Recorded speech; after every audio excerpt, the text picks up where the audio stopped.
കേരളത്തിലെ സർവകലാശാലകളിൽ വർഷങ്ങളായി നിലനിൽക്കുന്ന ഭരണ പ്രതിസന്ധി കൂടുതൽ പലയിടത്തും സങ്കീർണമായിക്കൊണ്ടിരിക്കുകയാണ്. ഒരു നീണ്ട നിയമയുദ്ധത്തിൻ്റെ ഒടുവിലാണ് ഏറ്റവും വൈകി 2 സർവകലാശാലകൾ, അതായത് ഡിജിറ്റൽ യൂണിവേഴ്സിറ്റിയിലും സാങ്കേതിക സർവകലാശാലയിലും 2 പൂർണ്ണ സമയ വൈസ് ചാൻസലർമാരെ നിയമിക്കാൻ സാധിച്ചത്. ഈ പ്ലാറ്റ്ഫോമിൽ തന്നെ വർഷങ്ങളായി ബഹുമാനപ്പെട്ട ചാൻസലറും, അതായത് ഗവർണർ ചാൻസലറായിരിക്കുന്ന സാഹചര്യത്തിൽ ഭരിക്കുന്ന സർക്കാരുമായിട്ടുണ്ടായ പല വിധത്തിലുള്ള അഭിപ്രായ വ്യത്യാസങ്ങളാണ് മുൻപൊരിക്കലും ഉണ്ടായിട്ടില്ലാത്ത വിധം കേരളത്തിലെ സർവകലാശാലകളുടെ ഭരണരംഗത്ത് പ്രതിസന്ധി സൃഷ്ടിച്ചത്. ഇപ്പോൾ യഥാർത്ഥത്തിൽ ഇത്രയുമൊക്കെ ആയിട്ടും, ഏതാണ്ട് ഗവൺമെന്റിന്റെ കാലാവധി പൂർത്തിയായിട്ടും 9 സർവകലാശാലകളിൽ ഇപ്പോഴും പൂർണ്ണ സമയ വൈസ് ചാൻസലർമാരില്ല. കേരളത്തിലെ സർവകലാശാലകളുടെ മുത്തശ്ശി സർവകലാശാല എന്നറിയപ്പെടുന്ന കേരള സർവകലാശാലയിൽ പോലും ഇപ്പോൾ പൂർണ്ണ സമയ വൈസ് ചാൻസലർ ഇല്ലാതായിട്ട് 3.5 വർഷത്തിലേറെയായി. ആരോഗ്യ സർവകലാശാലയുടെ വൈസ് ചാൻസലറാണ് അധിക ചുമതലയായി കേരളത്തിൻ്റെ സർവകലാശാല ഭരണ നേതൃത്വം കൊടുക്കുന്നത്. നമുക്കറിയാം, 2 സർവകലാശാലകൾ, പ്രധാനപ്പെട്ട ആരോഗ്യ സർവകലാശാലയിലും കേരള സർവകലാശാലയും ഒരു ഭരണാധികാരിയുടെ കീഴിൽ പ്രവർത്തിക്കുമ്പോൾ അവിടെ നഷ്ടപ്പെടുന്നതായിട്ടുള്ള കാര്യക്ഷമത എത്ര ദോഷകരമായി സർവകലാശാലകളെ ബാധിക്കുന്നു എന്നുള്ളത് വല്ലാതെ ആശങ്കപ്പെടുത്തുന്നതാണ്. കേരളത്തിൻ്റെ ചുമതലയുള്ള വൈസ് ചാൻസലർക്ക് പല ദിവസങ്ങളിലും അദ്ദേഹത്തിൻ്റെ ഓഫീസിൽ പോലും വരാൻ കഴിയുന്നില്ല. കൃത്യബാഹുല്യം കൊണ്ടും അതുപോലെ സമയക്കുറവുകളൊക്കെ ഉണ്ടാകാം. അദ്ദേഹം പലപ്പോഴും ആഴ്ചയിൽ ഒരിക്കലോ 2 ആഴ്ചയിൽ 2-3 ദിവസങ്ങളിലൊക്കെ മാത്രമേ കേരള സർവകലാശാല ഓഫീസിൽ വന്ന ഭരണം നേരിട്ട് നിയന്ത്രിക്കുന്നുള്ളൂ. അദ്ദേഹത്തിൻ്റെ കീഴുദ്യോഗസ്ഥന്മാരാണ് അവിടെ ഭരണം മുഴുവൻ നിയന്ത്രിക്കുന്നത്. സർവകലാശാലയുടെ ഭരണം പ്രതിസന്ധിയിലായി കഴിഞ്ഞാൽ സ്വാഭാവികമായി ആ സർവകലാശാലയുമായി ബന്ധപ്പെട്ടിരിക്കുന്ന കോളേജുകളുടെ പ്രവർത്തനവും വല്ലാത്ത പ്രതിസന്ധിയിലാകും എന്നുള്ളതാണ് എല്ലാവരും മനസ്സിലാക്കിയിരിക്കുന്ന കേവലമായിട്ടുള്ള ഒരു യാഥാർത്ഥ്യം. യഥാർത്ഥത്തിൽ ഇതിൻ്റെ എല്ലാം ദുരന്തം അനുഭവിക്കുന്നത് നിരപരാധികളായിട്ടുള്ള ലക്ഷക്കണക്കിന് വിദ്യാർത്ഥികളും അവരുടെ രക്ഷിതാക്കളുമാണ്.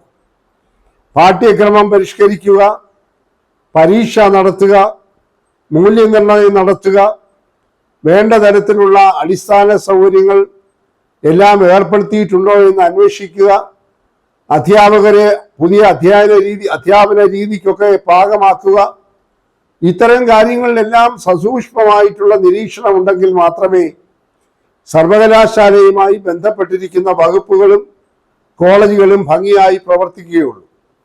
മാത്രമല്ല, ഇപ്പോൾ വല്ലാത്ത ഒരു വൈതരണിയിലാണ് കേരളത്തിലെ സർവകലാശാലകൾ. കേന്ദ്ര വിദ്യാഭ്യാസ നയം 2020 അനുസരിച്ചുള്ള പരിഷ്കാരം എന്ന രീതിയിൽ ഇപ്പോൾ അടിസ്ഥാന ബിരുദ കോഴ്സുകളൊക്കെ 4 വർഷ ബിരുദ കോഴ്സുകളായി മാറിക്കഴിഞ്ഞിരിക്കുന്നു. 3 വർഷ ബിരുദ കോഴ്സുകൾ എന്നേക്കുമായി അപ്രത്യക്ഷമായി 4 വർഷ ബിരുദ കോഴ്സുകളായി മാറുമ്പോൾ അടിസ്ഥാനപരമായി ഒരുപാട് മാറ്റങ്ങൾ എല്ലാ മേഖലകളും ഉണ്ടാകേണ്ടതായിട്ടുണ്ട്. പാഠ്യക്രമത്തിൽ, പാഠ്യസമ്പ്രദായത്തിൽ, അധ്യാപന രീതിയിൽ, പരീക്ഷാ നടത്തിപ്പിൽ, മൂല്യനിർണ്ണയത്തിലൊക്കെ കാതലായിട്ടുള്ള മാറ്റങ്ങൾ വേണ്ട രീതിയിലാണ് ഈ പരിഷ്കാരം വന്നിരിക്കുന്നത്. എന്നാൽ സങ്കടകരം എന്ന് പറയട്ടെ, ഇപ്പോഴും ഇത് സംബന്ധിച്ചുള്ള അവ്യക്തതകൾ കേരളത്തിൽ ആകമാനം നിലനിൽക്കുകയാണ്. ആദ്യമായി 4 വർഷ ബിരുദ കോഴ്സുകൾ പഠിക്കാനായി ചേർന്ന വിദ്യാർത്ഥികൾ ഇനിയും 1 വർഷം കഴിയുമ്പോൾ അവരുടെ പഠനം പൂർത്തിയാക്കേണ്ടതായിട്ടുണ്ട്. 4 വർഷം കഴിഞ്ഞാൽ ഈ കുട്ടികൾ എന്താകും, എവിടേക്ക് പോകും എന്നുള്ള ചോദ്യങ്ങളൊക്കെ ഇപ്പോഴും ഉത്തരം കിട്ടാതെ അവശേഷിക്കുകയാണ്. 3 വർഷം കഴിയുമ്പോൾ പഠിത്തം നിർത്തി സാധാരണ ഡിഗ്രിയുമായി പുറത്തേക്ക് പോകാൻ പഴയതുപോലെ കഴിയുമെന്ന് ഒരു കൂട്ടർ പറയുമ്പോൾ, അതല്ല, 4 വർഷവും പൂർത്തിയാക്കിയാൽ മാത്രമേ ഉന്നത പഠനത്തിന് കുട്ടികൾക്ക് സാധ്യത ഉണ്ടാവുകയുള്ളൂ എന്ന് മറ്റൊരു പക്ഷം പറയുന്നു. വിദ്യാർത്ഥികൾ തന്നെ കടുത്ത ആശങ്കയിലും ആശയക്കുഴപ്പത്തിലുമാണ്. അതിനേക്കാൾ വലിയ പ്രതിസന്ധിയിലാണ് രക്ഷിതാക്കൾ. അധ്യാപകർക്കോ സർവകലാശാലയ്ക്കോ ഈ രക്ഷിതാക്കളെയും ഈ വിദ്യാർത്ഥികളെയും വേണ്ട രീതിയിൽ ഈ സംശയ നിവാരണം നടത്താൻ കഴിയുന്നില്ല എന്ന ഒരു ദുഃഖ സത്യം കൂടെ ഇതിൽ കാണണം. അതുകൊണ്ട് ഇപ്പോഴും സർവകലാശാലകളുടെ പ്രവർത്തനം ചിട്ടയായി നടക്കുന്നില്ല എന്ന് പറഞ്ഞാൽ അതിൽ യാതൊരു അത്ഭുതവുമില്ല. ഇതിനിടയ്ക്കാണ് വളരെ വിചിത്രമായ ഒരു കാഴ്ച ഇപ്പോൾ കേരള സർവകലാശാലയുടെ മുറ്റത്ത് നമ്മൾ കണ്ടുകൊണ്ടിരിക്കുന്നത്. അവിടെ ഒരു കൂട്ടം വിദ്യാർത്ഥികൾ കടന്നു കയറി രാത്രിയിൽ കഞ്ഞി വെച്ച് കഴിയുകയാണ്. എന്തൊരു ദയനീയമായ ചിത്രമാണ് നമ്മൾ കണ്ടുന്നത്. കേരളത്തിലുള്ള മാധ്യമങ്ങൾ മുഴുവൻ ആ ചിത്രം പ്രസിദ്ധപ്പെടുത്തി കഴിഞ്ഞു. ഭരണകക്ഷിയിൽ അനുഭാവമുള്ള വിദ്യാർത്ഥി സംഘടന നേതാക്കന്മാർ, പെൺകുട്ടികൾ ഉൾപ്പെടെ കുറെ പേർ സർവകലാശാലയുടെ മുറ്റത്ത് അടുപ്പ് കൂട്ടി രാത്രിയിൽ കഞ്ഞി വെച്ച് അവിടെ കുത്തിയിരിക്കുകയാണ്. അവിടെ കുറെ പോലീസുകാർ ഇതൊന്നും കണ്ടില്ല എന്നുള്ള ഭാവത്തിൽ പുറംതിരിഞ്ഞുകൊണ്ട് അവിടുത്തെ ക്രമസമാധാനത്തിന്റെ ചുമതല വഹിക്കുന്നു എന്നുള്ള നാട്യത്തിൽ അവിടെ കഴിയുന്ന ചിത്രമാണ് കേരളത്തിലെ ദൃശ്യ അച്ചടി മാധ്യമങ്ങളെല്ലാം ഇന്ന് പുറത്തു കൊണ്ടുവന്നിരിക്കുന്നത്. ഇതൊക്കെ കാണുമ്പോൾ കേരളത്തിന്റെ ഉന്നത വിദ്യാഭ്യാസ നിലവാരം ഇപ്പോൾ ഉച്ചകോടിയിൽ നിൽക്കുന്നു എന്ന് വീമ്പിളക്കുന്ന ഉന്നത വിദ്യാഭ്യാസ മന്ത്രിക്കൊക്കെ എന്തുത്തരമാണ് പൊതുസമൂഹത്തിന് കൊടുക്കാൻ കഴിയുന്നത് എന്നുള്ള ചോദ്യം അവശേഷിക്കുന്നു.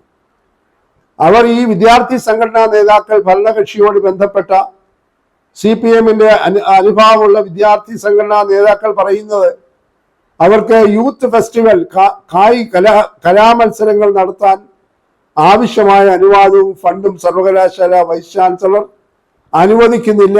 അതിന്റെ പ്രതിഷേധമായിട്ടാണ് അവർ രാത്രിയിൽ അടുപ്പ് കൂട്ടി കഞ്ഞി വെച്ച് സർവകലാശാല ക്യാമ്പസിന്റെ മുറ്റത്ത് കഴിയുന്നത്.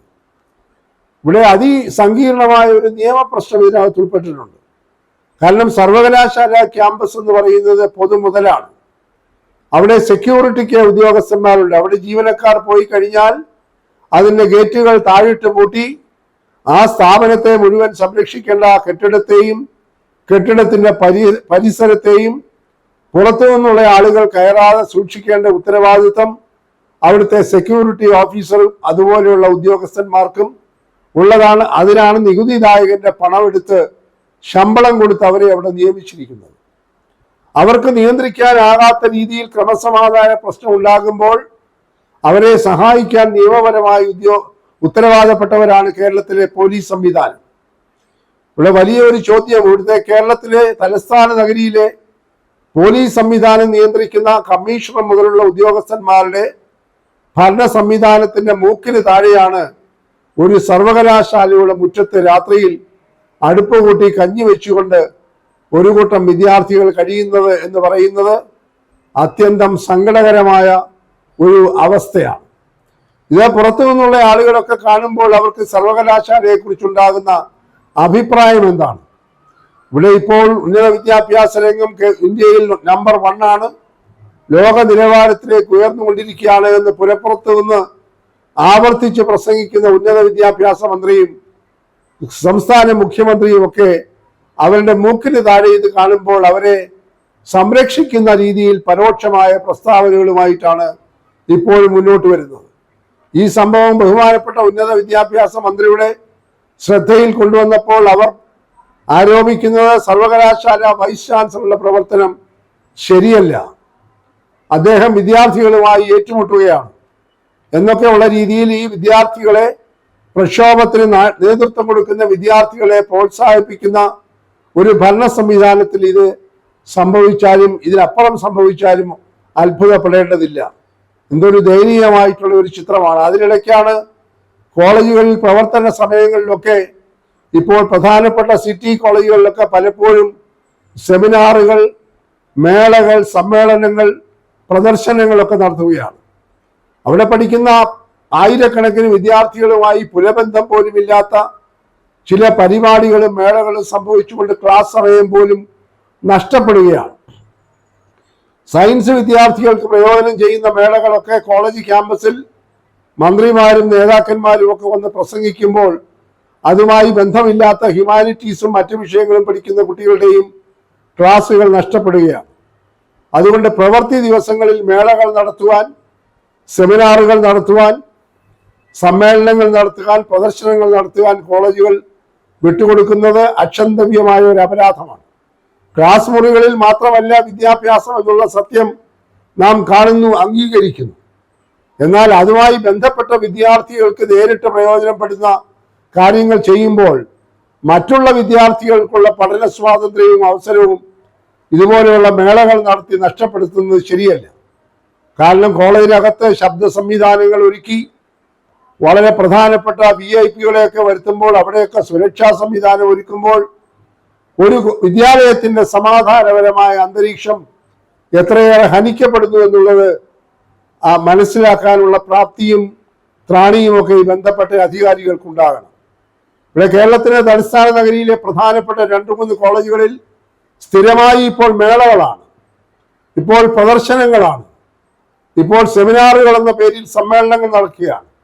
ഇതിലൊക്കെ പങ്കെടുക്കുന്നത് രാഷ്ട്രീയ നേതാക്കന്മാരാണ്, മന്ത്രിമാരാണ്. ഇതുമായി ഒരു പുലബന്ധവും ഇല്ലാത്ത പലരെയും രാഷ്ട്രീയ പ്രീണനത്തിന് വേണ്ടി വിളിച്ചുകൊണ്ടുവന്ന് ഘോരഘോരം പ്രസംഗങ്ങൾ നടത്തുകയാണ്, പ്രഭാഷണങ്ങൾ നടത്തുകയാണ്. ഇതിനൊരു അറുതി വരുത്തിയെങ്കിൽ മാത്രമേ മതിയാവുകയുള്ളൂ. ഈ അധ്യാപകരും പ്രിൻസിപ്പൽമാരും ഒക്കെ വെറും കാഴ്ചക്കാരായി, നിസ്സഹായരായി, നട്ടല് വളച്ചുകൊണ്ട് നിൽക്കുന്ന ദയനീയമായ കാഴ്ചയും ഈ സ്ഥാപനങ്ങളിൽ നമ്മൾ കണ്ടുകൊണ്ടിരിക്കുകയാണ്. വളരെ നിസ്സഹായരാണ്.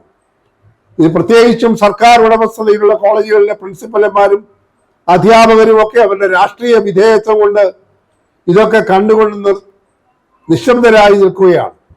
ഇപ്പോഴും കേരളത്തിലെ 72ഓളം സർക്കാർ കോളേജുകളിൽ പൂർണ്ണ സമയ പ്രിൻസിപ്പൽമാരില്ല.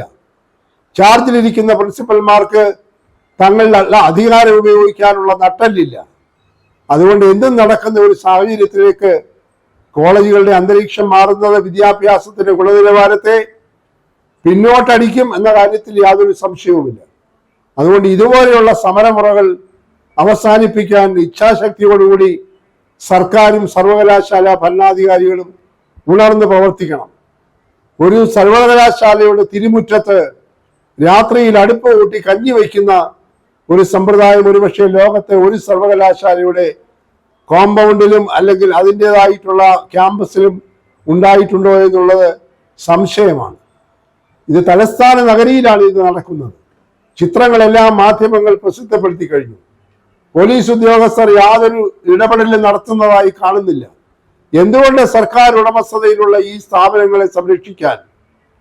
സെക്രട്ടേറിയറ്റ് അതുപോലെ കേരളത്തിന്റെ ഭരണസ്ഥിരാകേന്ദ്രമാണ്.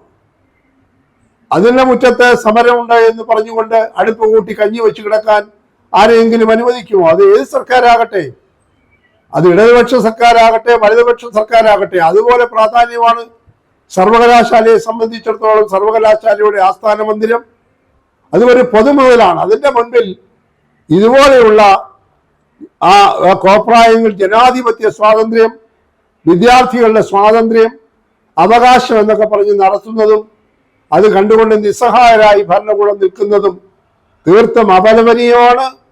ഈ സാഹചര്യങ്ങൾക്ക് ഒരു അറുതി വരുത്തിയെങ്കിലേ മാത്രമേ അതിനുള്ള ഇച്ഛാശക്തിയും തൻ്റെ ഇടവും കോളേജിന്റെ ഭരണരംഗത്തിരിക്കുന്നവർ, സർവകലാശാലയുടെ ഭരണത്തലത്തിരിക്കുന്നവർ, ഇതിനെല്ലാം ഉപരിയായി ഇവരെയൊക്കെ നിയന്ത്രിക്കുന്ന സർക്കാർ സംവിധാനവും ഉണർന്ന് പ്രവർത്തിക്കേണ്ട കാലം അതിക്രമിച്ചിരിക്കുന്നു എന്നാണ് പറയാനുള്ളത്.